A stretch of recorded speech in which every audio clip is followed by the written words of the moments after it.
क्या आपने कभी सोचा है कि जब हम जिम्मेदारी नहीं लेते तो हमारे कामों में क्या होता है? अक्सर हम अपनी क्षमताओं को कमजोर समझकर या डर और संदेह के चलते किसी चीज को करने से पीछे हट जाते हैं, बिना उसे आजमाने का मौका देने का। लेकिन क्या हम यह सोचते हैं कि ऐसे मौके पर हम कितना बड़ा मौका खो देते हैं? इस कहानी हम देखेंगे कि सफलता की कुंजी जब हम जिम्मेदारी से मुकरते हैं तो हम स्वयं को अपने पूरे पोटेंशियल को पहचानने और प्राप्त करने का मौका बर्बाद करते हैं। जिम्मेदारी लेने के बजाय हम अपने कामों को अधूरा छोड़कर स्वयं को नकारने से बचते हैं और इससे हमारे जीवन में निरंतर संकोच और आत्म संकट की भावना बनी रहती है। यह वीडियो आपको यह सिखाएगा कि जब हम खुद पर और अपनी क्षमताओं पर विश्वास करते हैं तो हम किसी भी चुनौती का सामना कर सकते हैं और कैसे हमारे कामों में चमत्कार हो सकता है। तो चलिए बिना किसी देरी के कहानी शुरू करते हैं। एक छोटा सा गांव था। उस गांव में एक व्यक्ति रहा करता था। उस व्यक्ति को भी यही तकलीफ थी। वह हमेशा खुद की क्षमताओं पर शक किया करता था। वह हमेशा दुविधा में रहता था। जो काम वह करता था वह काम उसे बिल्कुल भी पसंद नहीं था। वह तो उस काम को केवल मजबूरी में किया करता था ताकि उसका घर परिवार आसानी से चल सके, उन्हें 2 वक्त की रोटी मिल सके, उनका पेट भर सके। और वह हमेशा सपनों में ही खोया रहता कि किसी न किसी दिन उसे बहुत सारा धन मिल जाएगा और वह उस नगर का सबसे अमीर आदमी बन जाएगा। उसके पास वह सब कुछ होगा जो एक धनी व्यक्ति के पास होता है। सारी सुख सुविधाएं होंगी उसके पास, किसी चीज की कोई कमी ना होगी। मन में यही ख्याल लिए वह हमेशा अपने भगवान की पूजा किया करता। वह हमेशा यही सोचा करता कि मेरे ईश्वर के आशीर्वाद से उसके जीवन में चमत्कार घटेगा और वह बहुत धनी व्यक्ति बन जाएगा। इसीलिए वह दिन रात सुबह शाम केवल अपने इष्ट की पूजा करता, उनकी भक्ति में खोया रहता। और जब भी कोई उसे किसी कार्य के लिए कहता तो वह यही कहता, जो होगा वही करेंगे, मैं भला कौन हूँ, करने वाले तो सब वही है। लेकिन वास्तविकता में उसके मन के भीतर एक दुविधा थी। कुछ भी करने के लिए वह हमेशा दुविधा में फंसा रहता था। वह कभी किसी निर्णय पर पहुंच ही नहीं पाता था और जब भी वह किसी कार्य को पूर्ण नहीं कर पाता था तब भी उसके पास तरह तरह के बहाने हुआ करते थे, जैसे मैंने तो बहुत कोशिश की किंतु यह कार्य पूर्ण हो ही नहीं सकता, यह कार्य करना तो असंभव है, यह कार्य बहुत कठिन है।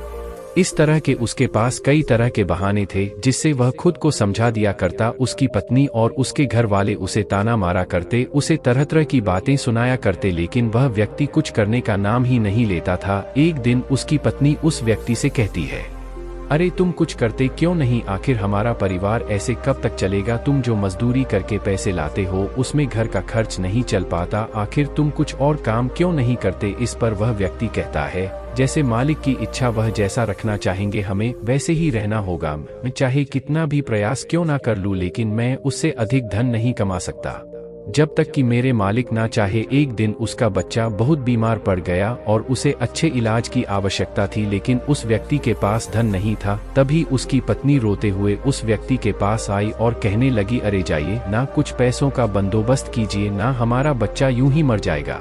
इस पर व्यक्ति कहता है, अरे पगली, तू चिंता क्यों करती है? इसे कुछ नहीं होगा, मेरे ईश्वर मेरे साथ है और वह इसे बचा ही लेंगे, वह ऐसा कुछ नहीं होने देंगे। आखिर मैं उनकी इतनी पूजा करता हूँ, दिन रात उनकी आराधना करता हूँ, उनकी भक्ति करता हूँ, इसलिए हमारे बच्चे को कुछ नहीं होगा, तू चिंता मत कर। अपने पति की यह बात सुनकर उस व्यक्ति की पत्नी घर से बाहर निकली और उसने हर जगह हाथ पैर मारे, हर जगह लोगों से बात की, लोगों से धन मांगा, लोगों से मदद मांगी, लेकिन किसी ने उसकी मदद नहीं की। उसे कहीं से भी धन नहीं मिला और थक हार कर वह घर वापस आ गई।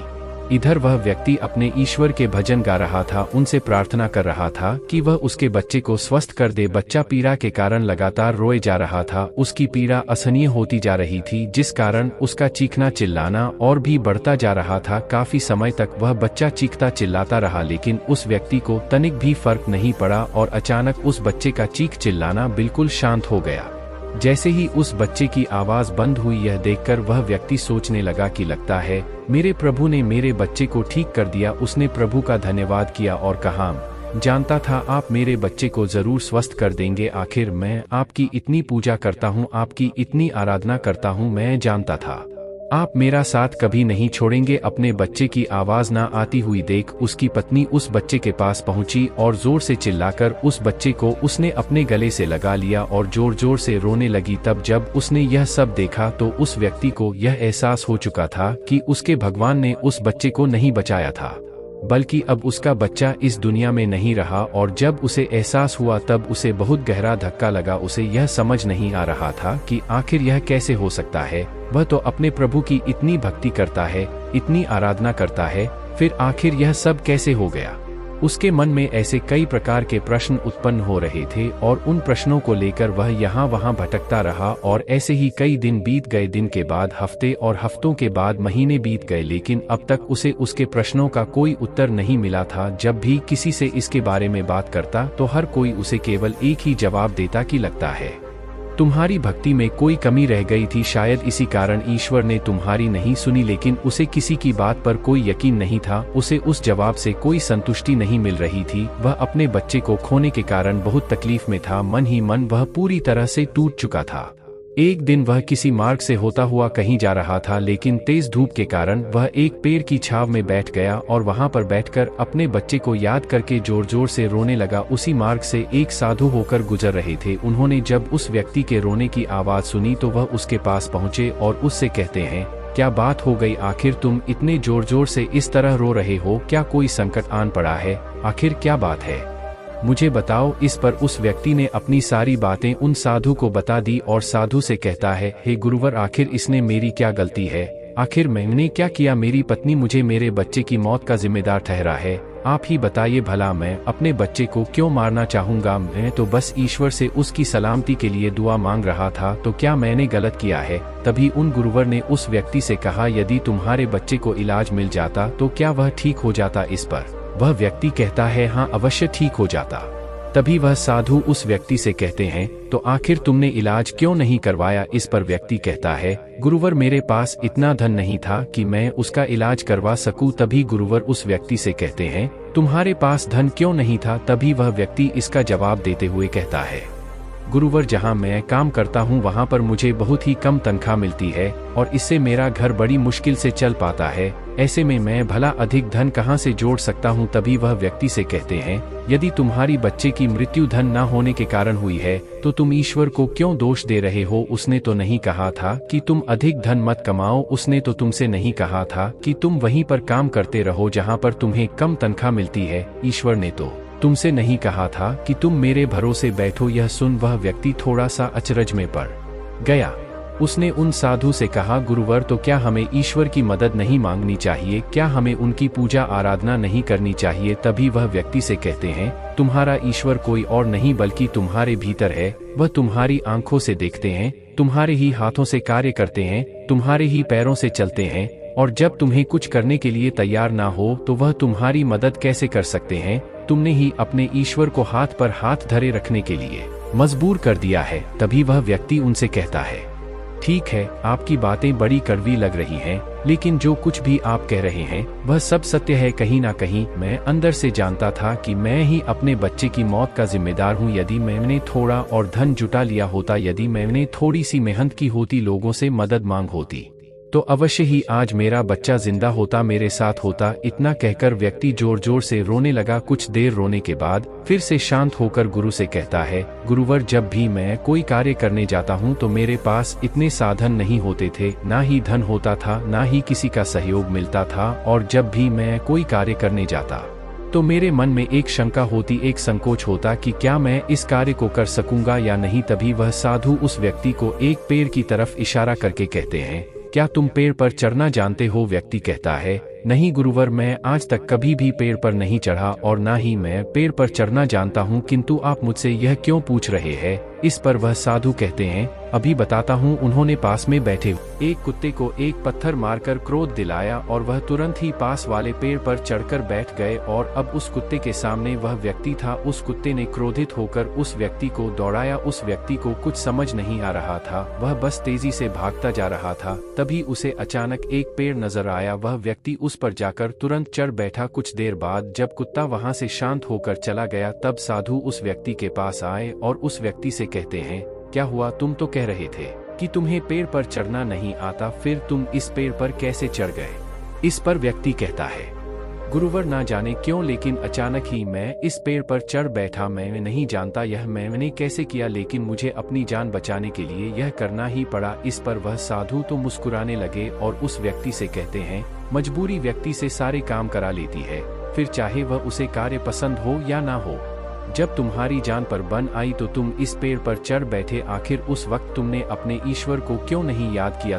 उन्हें अपनी मदद के लिए क्यों नहीं बुलाया? तुम चाहते तो वहीं पर बैठकर अपने ईश्वर को याद कर सकते थे, उन्हें अपनी रक्षा के लिए बुला सकते थे, लेकिन तुमने ऐसा नहीं किया। तुम अपनी जान बचाने के लिए उस पेड़ पर बड़ी सरलता से चढ़ गए, क्योंकि बात तुम्हारी जान की थी। लेकिन जब तुम्हारे बच्चे की जान दांव पर लगी थी तब तुम ईश्वर से आराधना कर रहे थे, उनसे प्रार्थना कर रहे थे कि वह तुम्हारे बच्चे की जान बचा ले। तुम अपने जिम्मेदारी से भाग रहे थे, पर अगर तुम उस जिम्मेदारी को निभाते तो आज हालत कुछ और होती। उन साधु की ऐसी कड़वी बातें सुनकर व्यक्ति मन ही मन और दुखी हो गया। वह जोर जोर से फूट फूट कर रोने लगा और कहता है, गुरुवर आप सत्य कहते हैं, मैं ही अपने बच्चे की मौत का जिम्मेदार हूँ। मुझे ऐसा नहीं करना चाहिए था, मुझे और अधिक धन जोड़ना चाहिए था। यदि मैंने ऐसा कर लिया होता तो मैं आज अपने बच्चे को बचा पाता, लेकिन अब क्या करूँ, मुझे कुछ समझ नहीं आ रहा। इस पर साधु उस व्यक्ति से कहते हैं, जो हो गया उसे मिटाया नहीं जा सकता, किंतु जो होने वाला है उसे बनाया अवश्य जा सकता है। इसलिए अपने बनों से ऊपर उठो, अपने संकोच को मन से मिटा दो और किसी भी कार्य को शुरू करने से पहले तुम्हारे मन में उसके बाद से तुम्हारे मन को कभी किसी बहाने की जरूरत नहीं पड़ेगी। इस पर व्यक्ति उस हाथ से कहता है, किंतु हे गुरुवर, जब भी मैं कोई कार्य करने जाता हूँ तो मेरा मन बहुत ही कमजोर पड़ जाता है, मैं बहुत घबरा जाता हूँ।